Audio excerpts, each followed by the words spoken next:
All right, welcome back. You are now ready to proceed. The last segment of this module is one where you have the opportunity to celebrate your understanding. And I know you're excited to do that. I'm excited to see what you're going to come up with. So we're going to go from there. Before we get too far along, I think it's worth kind of just having a quick revisit about what this unit is about. This module is about finding ways to meet students where they are and considering their needs and abilities and skills and capabilities as you try to figure out a way to best assess them so that we give everyone an opportunity to be successful.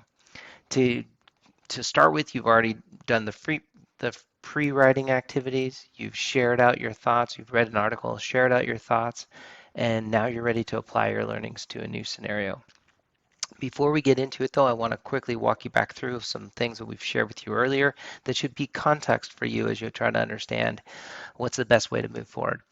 One of those things is that we have 7% of our student population are English language learners.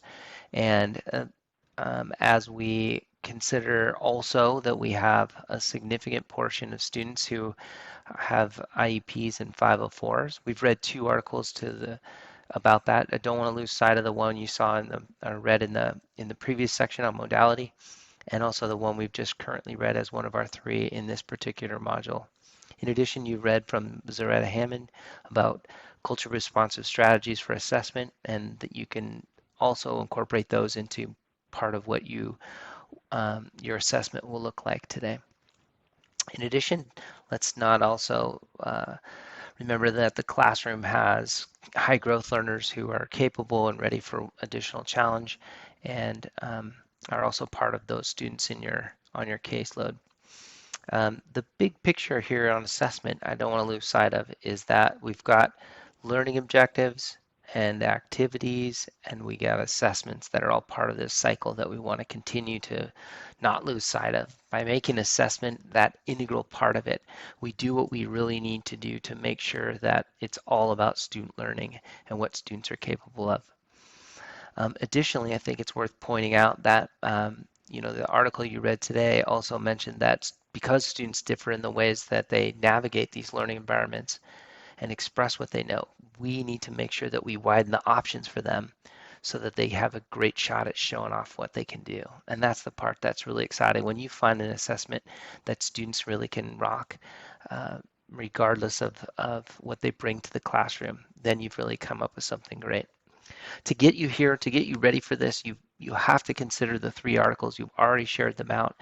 If you're working independently, then certainly you've done some reading um, on your own, but you still have a great opportunity to work from what you've already read and then to be able to accept the challenge that comes with this scenario.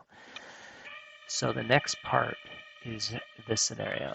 You need to imagine yourself teaching a unit on a cycle. You would pick, is it hero cycle, water cycle, election cycle, mathematical modeling cycle? It's up to you. Your group has to agree, and they also have to agree which cycle and what level. If you're elementary, pick the one on the left. Middle school in the middle, high school is there on the right. You're welcome to work from these scenarios, but don't lose sight of the questions you should consider. What are the assessments that you should design? What are the questions? Uh, be ready to explain the questions and assessment you use back to the group when they return, and think about how you'll plan it out. Don't forget the rubric. Figure out how you're going to put it in the chat.